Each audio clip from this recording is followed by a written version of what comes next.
I'm Tathiane Piscitelli, a tax law professor here at FGV Direito SP, and we are here with Professor Rifat Azam from IDC Herzliya University. Professor Rifat is delivering a course on taxation and technology, and we are going to talk about the issues that is driving the discussions in the class and also in the international environment. So, Professor Rifat, it's very nice to meet you and welcome to our school. I will start with saying that taxation and technology have been an important topic of research for several years now. The challenges, however, that we have today are very different from the past, when e-commerce of physical goods was on the center of the debate. In your opinion, what are the main topics of concern in the recent years? Thanks a lot, Professor Tathiane, for inviting me. Thanks to the school. I'm really very happy to be with you here. I'm very much enjoying my classes with your students. They are very impressive and excellent students in your school. It's really an important topic. Issues of taxation and technology are today at the center of the research and the discussions at the G20 and the international levels. I have been researching those topics for almost 20 years, wow. So that's a long time. As to the challenges, I will describe it briefly. As we all know, the current international tax system was established in the 1920s, many years ago, based on bilateral tax treaties and domestic laws of several countries. The current tax system is based on territorial taxation, source-based taxation, that links the income to the territorial jurisdiction and grants the right of taxation to the state of territory, to the source state. And the concept of permanent establishment is a fundamental concept in the current international tax system. That's one basis of taxation. The other basis of taxation is the residential, based on residency, the personal taxation, and it links the income to the person or to the corporation that produces the income. And as we understand, digital economy is challenging those both bases of taxation. Digital economy is increasing. Digital economy doesn't require physical presence in a country, and for that reason, the challenge is how to apply the existing physical taxation rules to the non-physical digital economy. So as a result of that, we see a very much decrease in taxation of the digital economy, in source-based taxation of the digital economy. And the other main challenge is the multinationals' tax planning schemes. They are using a lot of loopholes in the international tax system to reduce their tax liability. So if we look at the overall picture, we can see that multinationals generally and multinationals in the digital economy markets in particular are paying very low effective corporate tax rate. So the challenge is how to tax the digital economy. The challenge is how to reach a cooperation between the nations in order to find a solution to these new realities. The challenge is how to make the tax system more fair in terms of relations between countries, and more fair in terms of relations between corporates and the middle class, and more fair in terms of relations between the typical or the old world corporations and the new world corporations. So there are a lot of discussions and issues on those in this topic. Yeah, great. So mainly there is a problem related to the tax justice, right? Right. In the system that we have today, which establishes that the physical presence is needed to establish the taxation of a certain company. Right. Yeah, and trying to address that, I believe that OECD presented at least two possible solutions, right? Right. To this problem. So it's a shot in trying to capture the ability to pay from these big technology companies. And according to the OECD, two courses of actions are needed in this case. And the first one is a change in the concept of permanent establishment in order to allow taxation of tech companies in countries where they don't have physical presence. I think this is central, and even in your argument regarding the two ways of taxation, like the source or where the income is recognized. And the second course of action is regarding the establishment of a minimal corporate tax of 15%. Regarding the first section, so it's called Pillar 1, what do you think there are the challenges in its implementation, and what is your view on its effectiveness in delivering more tax justice? Is it enough? Thanks a lot. This is a wonderful question. Obviously, the OECD is working on those issues for also more than 15 years, since 1997, 2003. Many attempts have been made in order to handle these issues and these challenges of taxation and digital economy. But in recent years, the leading process, the leading framework is what we know about the BEPS project of the OECD, the Base Erosion and Profit Shifting project. And Action 1 of the BEPS is about addressing the tax challenges of the digital economy.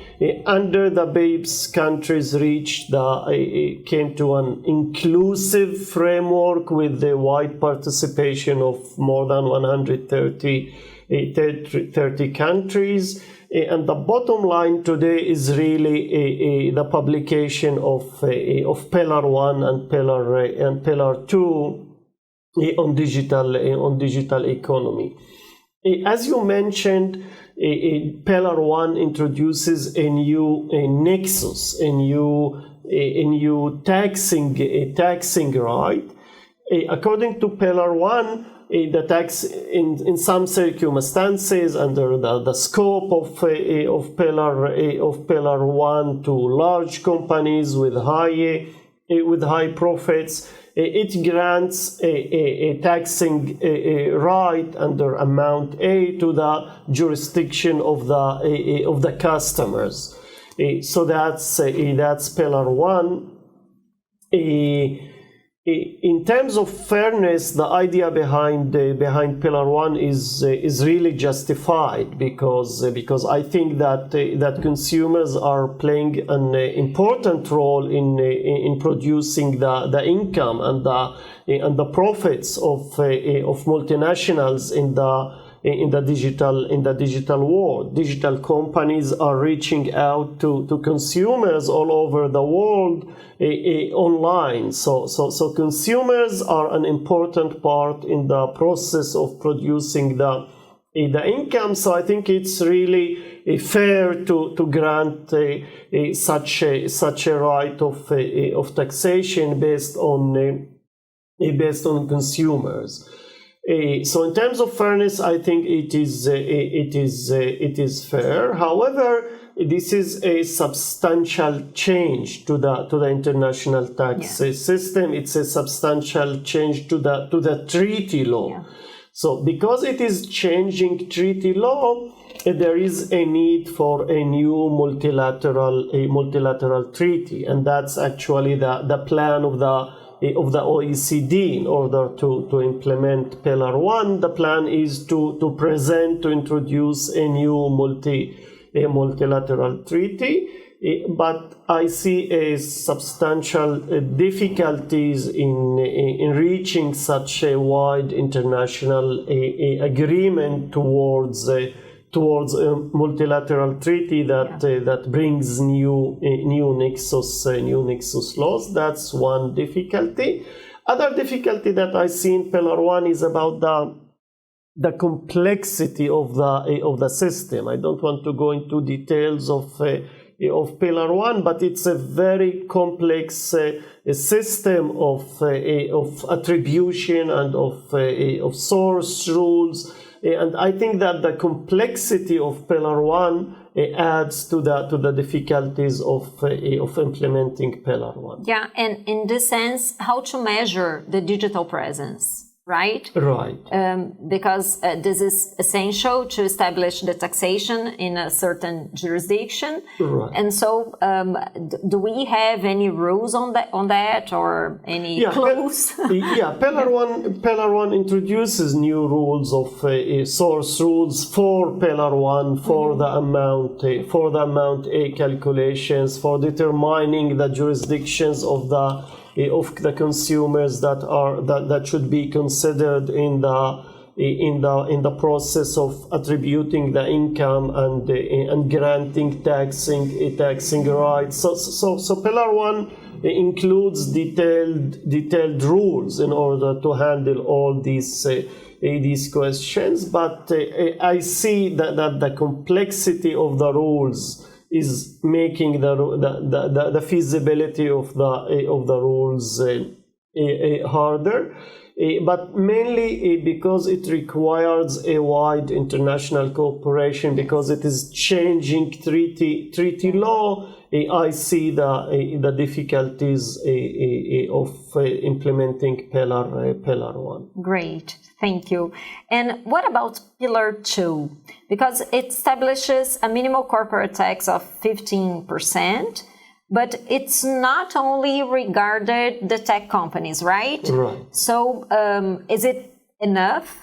15%, because from my point of view, I think they are trying to avoid tax havens, and taking the Brazilian legislation as an example, we consider a country a tax haven, a country that taxes in income tax below 20%. So 50% is not enough for us in terms of tax justice. So is this minimal corporate tax will bring more fairness to the tax incidence around big techs or around big companies in general? What do you think? Yeah, first of all, I like Pillar 2 more than Pillar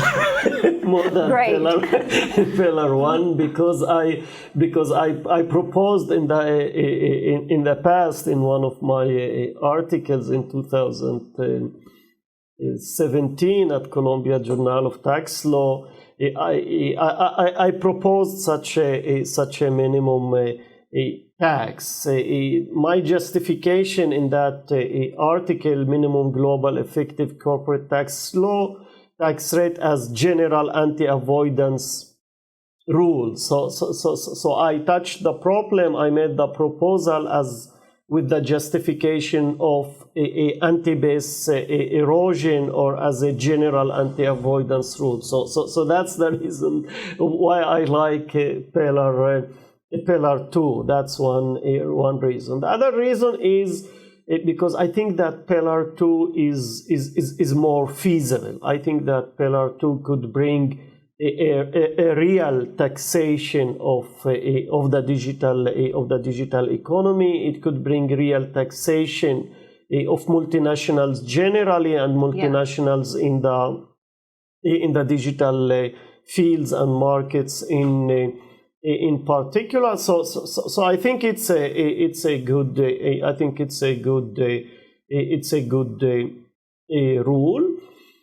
In terms of feasibility, many countries agreed about a year ago. They reached an international agreement that supported the Pillar 2, the global minimum tax. But now, 1 year later, it isn't clear whether there is going to be an agreement, a consensus, or not. However, and that's the third reason why I think Pillar 2 has a potential to bring a change, is that Pillar 2 could be implemented individually, unilaterally. Also, so some countries could implement and could adopt a Pillar 2 in their domestic law by their own self. They don't need a multilateral agreement in order to implement Pillar 2. It is better to implement it in a multilateral setting with a wide international agreement.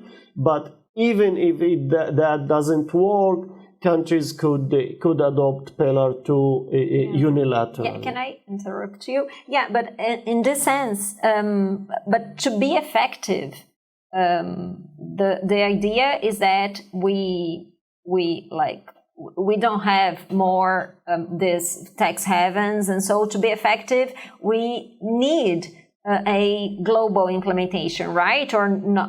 Do you think that's not necessary? So. It is not necessary. It is better. Yeah. It is better. Obviously, it is better, but it is not. It is not necessary in my opinion, in my understanding. I think it could be adopted unilaterally by individual countries, but it is important that the countries that implement Pillar 2 or implement the idea. Yes. Okay. The idea. It doesn't matter how we call it. Doesn't matter the details, but the idea of imposing a minimum tax on multinationals, that could be done unilaterally, and it's better. And in order to be effective, it should be done by leading countries, because and by leading countries I mean by countries that host leading multinational corporations. So the US would be the best option. That would be very, very influential. That would be very much effective, but it's not clear what the US is going to do. Right now, the European Union tried to implement in a directive, a general directive, tried to implement minimum taxation. It seems that there are political difficulties at the EU level, but Germany, Italy, France, and some leading European countries are trying to implement the idea of minimum taxation by their own self if the multilateral process didn't work. Great. And also Great Britain, because it can affect the Virgin Islands and the islands that are typical tax havens. So that's true. Great. And also it's an important country because it has also some important multinationals. So that would make the idea of minimum tax more effective. Great. Oh, thank you. So considering all the challenges implementing these multilateral measures, especially on Pillar 1, right? Because it demands a change in the concept of permanent establishment and also a change in the treaties. What could happen if this effort fails? Yeah, that's actually the big question. Where are we going? What happens if the multilateral process fails? It seems to me that if the multilateral process fails, we are going to a unilateral process. I don't think that the status quo could continue. The status quo, the current situation, the current state of affairs of non-taxation of multinationals, of non-taxation of the digital economy. I don't think that this situation, that this scenario could stand for a long time. A change is needed, is necessary. So if the multilateral process fails, I think that the unilateral process will take place, and it actually will continue, because unilateral actions are in the process, took place in the past, and they are in a kind of hold, waiting for the multilateral process. Right now, at the unilateral actions, we see the European digital services tax is growing. It was implemented, accepted, legislated in several European countries. So according to this tax, it's a turnover tax on the sales. Okay, so if a multinational sells digital products to a European country over a threshold, the multinational is obliged to pay, let's say, 3% of the turnover to that European country. So the digital services tax is growing, and that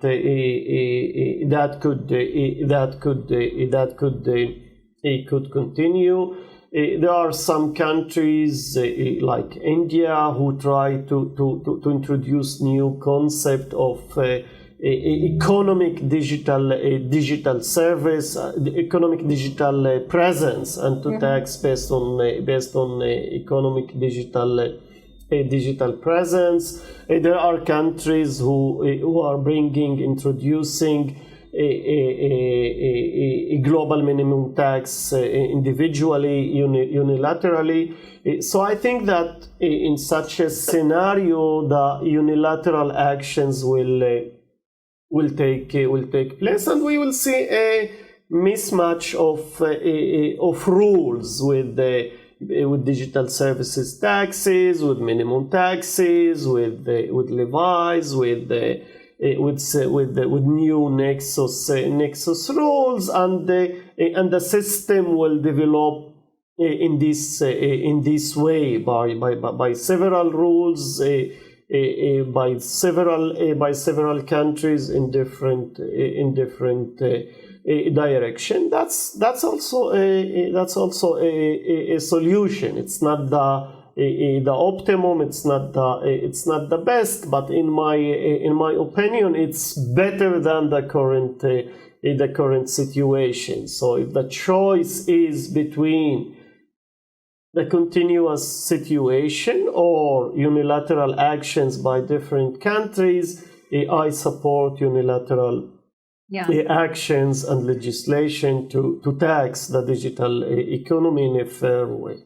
Yeah, because it's better to tax than not, right? Because nowadays we have an unfair scenario, right? Yeah, it's better to tax, not because we like to tax. Yeah, sure. It is because it is more fair. It is because multinationals should contribute their fair share of taxation to the general public and to serve public goods. It's also because there should be more taxing rights to customer jurisdictions. So there are several reasons and several justifications to bring a change in this field, and it is because we need new laws, new rules of taxation that could really meet the new realities of digital economy. We cannot continue to live with rules from the 1920s that require physical presence to the current days and the current realities of digital economy, especially when the digital economy is growing more and more rapidly. So the necessity of new rules is really obvious. Yeah, sure. Oh, thank you so much. It was a pleasure to meet you and to talk to you on this topic. And do you want to make some last comments or on that topic or on your experience teaching here at FGV? Thank you so much. So yeah, I would like to add two comments, one to the to the topic and one to the teaching. As to the topic, so first of all, I am very glad that the topic today is very central in the newspapers, media, news. So the public interest and the public debate over the taxation of digital economy is growing, and I see that this is very important. It is very important that the public generally takes part in this process, expresses opinion, and I hope that a change will come. And I hope and I support mainly the idea of minimum taxation, and I think that 15% is a fair rate, is a good. It's a good one. it's a good one, at least to start with. Yeah. So that's to the topic. As to the students, so I'm really happy to meet your students. They are very curious. They want to know. They participate. They are very, very challenging. And it's my first time also that I teach students from at different stages of their studies: undergraduate, graduate, LLM, PhD. Together, that adds a lot. And also some of them are from political science, international relations, law, and business, and so they are from different backgrounds, and that really adds a lot to the discussion. So I am enjoying the classes, I'm enjoying the research, I'm enjoying São Paulo. Oh, great! So nice to meet you. Thanks a lot, and it was a pleasure to meet you and to have this conversation. Thank you. Thank you very much.